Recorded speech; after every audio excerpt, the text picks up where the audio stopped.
Health experts are encouraging Oklahomans to educate themselves about the dangers of stroke and the importance of acting quickly when facing a medical emergency. At first glance, there appears to be nothing unusual about Philip Cunningham. The 53-year-old elementary school principal lives in a quiet Oklahoma City neighborhood where he enjoys working in his garden. But Philip is one of 800,000 Americans who will suffer a stroke this year. About a month ago, Philip went to bed feeling fine, but when he woke up a short time later, he realized something was very wrong. My right arm felt like it does when you've been laying on it all night, or it felt numb, tingly. And then I also realized that I couldn't move my right leg. Even more frightening was the fact that Philip couldn't tell his wife what was happening to him. I then also realized that I could not speak. I was only able to raise my left hand to tell her I was trying to speak, but I was not able to speak. He says he was taken to the hospital where medical personnel performed a battery of tests. He calls the experience surreal in that he was awake and alert but couldn't communicate. Everyone, whenever they would examine me in any way, they would ask me questions, and I knew the answer to the questions. I was aware of what I needed to say, but I could not say it. Philip was suffering from classic symptoms of a stroke, which his doctor believes was brought on by a clot which formed on an artificial valve inside his heart. A stroke occurs when blood is prevented from reaching the brain, resulting in neural damage. Clots can trigger a stroke by obstructing blood vessels in the brain, causing brain cells to die. Those clots can form in the brain or, as happened in Philip Cunningham's case, travel there from another part of the body.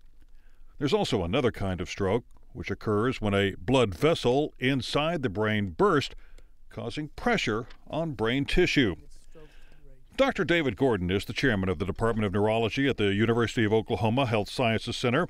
He says while strokes affect people of all ages, 3/4 of all strokes occur in people over the age of 55 and are more common in people who have suffered arterial damage brought on by other factors, such as high blood pressure, diabetes, high cholesterol, cigarette smoking.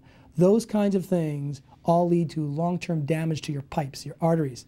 And that's what a stroke in essence is a problem in the brain due to problems with those pipes. Gordon says that's why it's vitally important that people keep on top of their health and check under the hood periodically. Bringing your blood pressure down is one key factor in avoiding strokes. Ideally, blood pressure should be less than 120/80. Knowing the symptoms of a stroke is also important. If you suddenly have weakness on one side of the body, if you suddenly have numbness on one side of the body, if you suddenly have difficulty speaking or understanding speech, if you suddenly have a dizziness with, especially with other symptoms, a spinning type of sensation with other symptoms, or if you have trouble seeing to one side or seeing in one eye. When a stroke occurs, getting to the hospital quickly can mean the difference between life and death. Doctors can administer a drug known as TPA, which works to break up clots, but the drug has to be administered within the first 4.5 hours, or patients face the risk of increased bleeding inside the brain.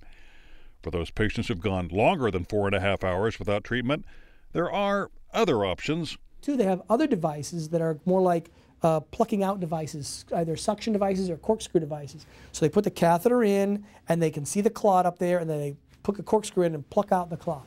We can even do that too, up to about 8 hours or so after the stroke. Philip Cunningham was lucky. His symptoms largely disappeared within a few days. He still hasn't returned to work and doesn't yet know if he'll take early retirement or work a reduced schedule. Right now, he's just glad to be alive and is fully focused on regaining his health.